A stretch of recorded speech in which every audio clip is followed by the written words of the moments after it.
The pain started suddenly, sharp and undeniable. Just as the clock on the living room wall flipped past 2 a.m., Emma Carter froze. One hand gripping the edge of the couch, the other pressing against her stomach.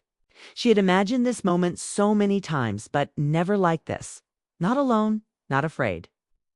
Not with the man she loved standing across the room looking at her like she was an inconvenience.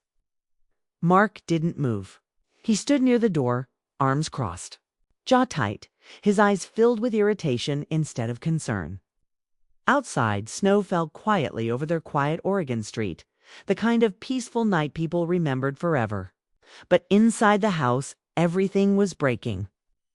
"I think I'm in labor," Emma said, her voice shaking but calm. Mark scoffed. "You're always exaggerating. It's probably nothing." Another wave hit. Emma closed her eyes, breathing through it, trying not to cry.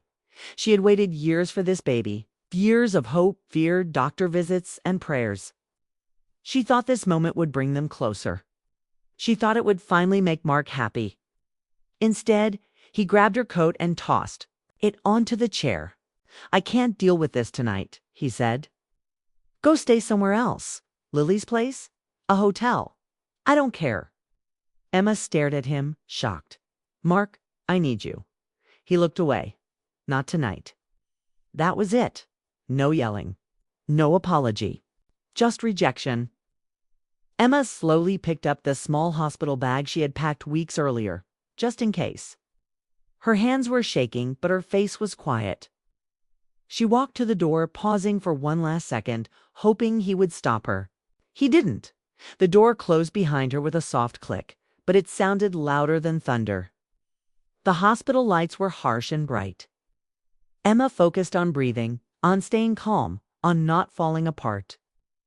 Her sister Lily arrived just in time, wrapping her arms around her as nurses rushed in. 6 hours later, Emma held her daughter for the first time. Grace, tiny, perfect, strong as Emma looked down at her child. Tears ran silently down her face, not from pain, but from the deep understanding that her life had changed forever. She wasn't just a wife anymore. She was a mother, and she would never allow her daughter to feel unwanted. Mark never showed up. Not that night. Not the next day. Not even a phone call. 2 weeks later, divorce papers arrived. Emma signed them without a word. The months that followed were hard, but focused. Emma moved into a small apartment with Lily nearby. She learned how to manage sleepless nights, feedings, and the quiet moments when loneliness tried to creep in. She didn't talk badly about Mark. She didn't explain him.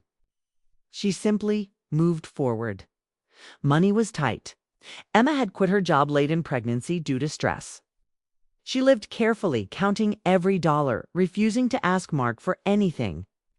Pride wasn't what drove her.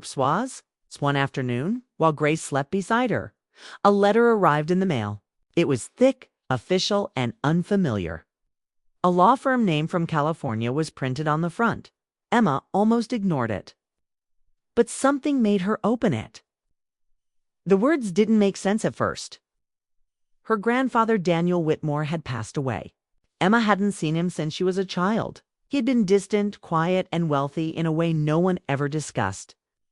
She assumed he had forgotten her. She was wrong. He had left her everything. The letter listed assets, trusts, accounts, and investments. Emma's hands trembled as she read the final number. $10 million. Emma sat down slowly, her heart racing. She didn't scream. She didn't celebrate. She cried deep, quiet tears that carried years of fear, rejection, and exhaustion with them. This wasn't luck. It felt like protection. Emma didn't change overnight. She didn't move into luxury or announce her inheritance. She hired a lawyer, then a financial advisor. She listened. She learned. She asked questions. She made careful choices. Instead of spending the money, Emma invested it. She had always been smart, organized, thoughtful. While Mark had chased quick success, Emma had built patience. Within a year, she founded a small consulting firm focused on helping struggling companies fix internal problems, management, structure, ethics. She worked from home at first, balancing meetings with naps and feedings. Grace grew. Emma grew with her. The business grew too. Emma stayed quiet. She didn't post online. She didn't attend social events. She let results speak. Clients came. Contracts expanded. Her company earned respect. 3 years passed. Emma Carter was no longer surviving. She was leading. Mark, meanwhile, had moved on quickly. He married Natalie, a confident, sharp woman who liked nice things and talked about ambition often. They lived comfortably, but Mark felt restless. Things never seemed to settle the way he expected. Natalie worked in corporate administration. She often complained about her company. "The CEO is impossible," she said one night. "No one ever sees her. She's private. Everything is controlled." Mark barely listened. Until Natalie came home smiling weeks later. "I got promoted," she said proudly. "I'll be working closer with leadership." Mark raised an eyebrow. "That's good. It's powerful." Natalie added, "Smart.com. Untouchable." Mark shrugged. He didn't know that the woman Natalie worked for had once stood in the snow, pregnant and shaking, because of him. And Emma, stronger now than she had ever been, was about to step into a room where the past would quietly collide with the present. The night Mark closed the door, he thought he was ending something. He had no idea he was creating it. Emma Carter entered the boardroom like she owned the place, and in every sense, she did. Her posture was straight, her steps measured, her face calm but commanding. The glass walls reflected sunlight streaming through the skyscraper windows. In downtown Portland, and for a moment, everything looked ordinary. But nothing about this day was ordinary. Today, she was about to meet someone from her past, someone who had once believed she was weak and replaceable.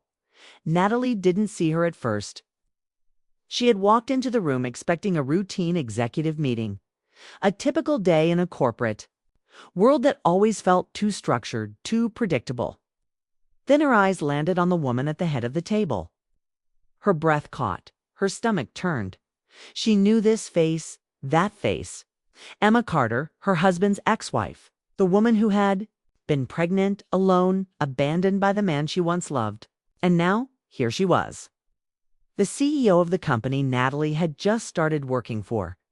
Natalie tried to compose herself, forcing a polite smile as she took her seat. Her fingers tapped nervously on the polished table, betraying the panic she was trying to hide. Emma, however, barely glanced at her. Professionalism radiated from her in waves. No recognition, no acknowledgement, only calm efficiency. As the meeting began, Natalie felt her heart race with every word Emma spoke. Each instruction, each comment, each decision was confident and precise. Emma's voice carried authority, intelligence, and quiet power. She was in control, unshakable, untouchable. Natalie had expected someone else entirely. She had expected tension, weakness, uncertainty. Instead, she faced someone who had quietly become unstoppable. Mark was oblivious at home, unaware of the storm brewing. Downtown, he had barely thought about Emma since the divorce, assuming life had moved on, assuming she was struggling like he had imagined she would. He didn't know she had inherited $10 million, built a thriving company, and became a woman he would never forget. He didn't know she had transformed herself into a person no one could underestimate. After the meeting, Natalie couldn't hold it in any longer. She rushed home, her mind spinning. "Mark," she said as soon as he stepped inside, "your ex-wife Emma. She's my boss." Mark froze. The sentence didn't make sense to him at first. "What do you mean?" Natalie held up her phone and showed him the company profile. Emma Carter, CEO, private, powerful, respected. Mark's eyes widened, disbelief washing over him. "Impossible," he muttered. "That can't be her." Natalie's voice trembled as she continued. "She's running everything, and I report to her directly." Mark sank into the chair, shock replacing his usual arrogance. Memories of that snowy night flooded back. Emma standing at the door, in pain alone. He had dismissed her then. He had walked away when she needed him most. And now, the woman he once underestimated was more powerful than he could have imagined. Meanwhile, Emma continued her day unaware of the chaos she had caused in Mark's world. She didn't seek revenge, she didn't need to. Every decision she made, every calm, composed choice she took was already its own quiet retribution. She had built a life filled with independence, dignity, and strength. Mark's absence during her labor, his indifference, his dismissal, those were no longer wounds. They were reminders of how far she had come. Over the following weeks, Mark tried to process what had happened. Every conversation with Natalie reminded him of Emma's success. Every story about company meetings, decisions, and strategies made him realize just how far he had fallen behind. Emma wasn't just successful, she was admired, respected, untouchable. And Mark couldn't hide the sting of regret. One evening, Mark attended a company-hosted networking event, curious, restless, and admittedly a little jealous. He didn't expect to see Emma there, but there she was, standing under the warm glow of string lights, her daughter Grace by her side. Grace was bright, confident, laughing easily, holding her mother's hand with complete trust. Emma looked radiant, happy, whole. The image was almost unbearable for Mark, a stark contrast to the woman he had abandoned years ago. Emma noticed Mark, but didn't rush to confront him. She didn't need to. Her power, her peace, her happiness, all of it spoke louder than words ever could. Mark approached cautiously, unsure, humbled. "Emma, I didn't know about the company, about everything," he said, trying to sound casual but failing. Emma turned to him with a gentle smile. It wasn't bitter, wasn't proud, wasn't triumphant. It was calm, serene, composed. "You didn't need to know," she said quietly. "You made your choice with the information you had." Grace tugged on Emma's hand. "Mom, are we going home now?" Emma bent down, brushing her daughter's hair back. "Yes, sweetheart," she said. She took Grace's hand and they walked away together, leaving Mark standing there, stunned and silent in that moment. Mark realized something he had never understood before. Emma hadn't won because she had money. She hadn't won because she had power. She had won because she had freed herself. She had built a life that didn't depend on him, a life that flourished despite his absence. And no apology could undo the lesson. For months after, Mark struggled to reconcile the past with the present. Every time he saw Emma in public, he was reminded of what he had lost. Every success she achieved was a quiet but piercing message. Abandonment didn't define her. Strength did, independence did. Love for herself and her child did. Emma, on the other hand, moved forward with grace. She managed her company, nurtured her daughter, and enjoyed the quiet victories that came from hard work, intelligence, and integrity. She didn't dwell on the past. She didn't need revenge. She thrived quietly, letting her accomplishments speak for themselves. Mark's presence or absence was a minor footnote in her story, a shadow of what used to be. When people asked Emma how she managed to stay so strong, she never mentioned Mark. She never mentioned the rejection, the divorce, or the pain. She simply said she focused on what mattered: her daughter, her company, her life. She built a support system around her, leaned on people she trusted, and never let bitterness take root. Mark's new wife, Natalie, struggled too. She had once admired ambition, but seeing Emma's calm power unsettled her. She realized quickly that she was working for someone who not only commanded respect, but also carried a past she could never fully understand.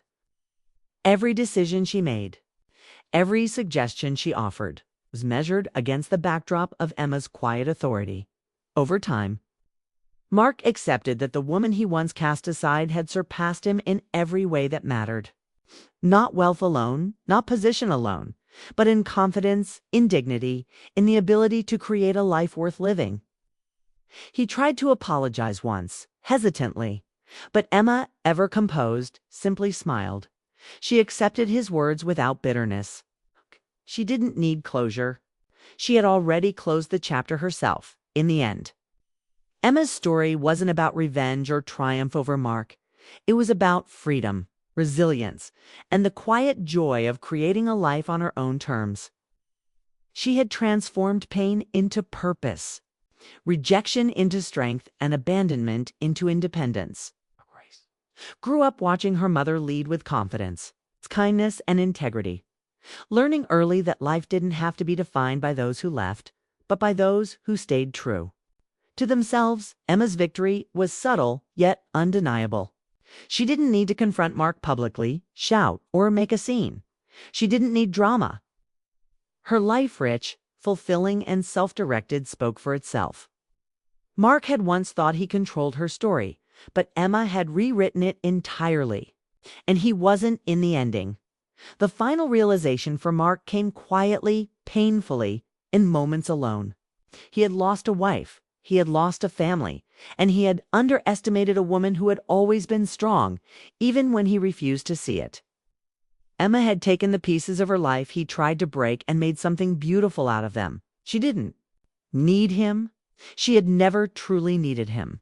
And so Emma Carter walked forward CEO, mother, survivor, with her daughter's hand in hers and her head held high. Her life was her own, unshaken by the past, untouched by the mistakes of others. She had transformed the pain of rejection into the power of self-respect, proving that freedom and happiness were the ultimate victories. No confrontation, no revenge, no dramatics, just a life rebuilt, thriving, and shining brighter than anything Mark had ever imagined. She had shown the world and herself that abandonment could not define her, and that true strength comes not from wealth or power, but from resilience, grace, and the quiet courage to move forward. Her story wasn't just a lesson for Mark. It was a lesson for everyone who had ever been underestimated, abandoned, or doubted. Life would test them, push them to the edge, and sometimes leave them alone. But the ones who survived, who rose stronger, who loved themselves and those they cared for, the ones who turned their pain into purpose were the ones who truly won. Emma didn't need to prove it. Her life proved it. And in that proof, she found not just success, but peace.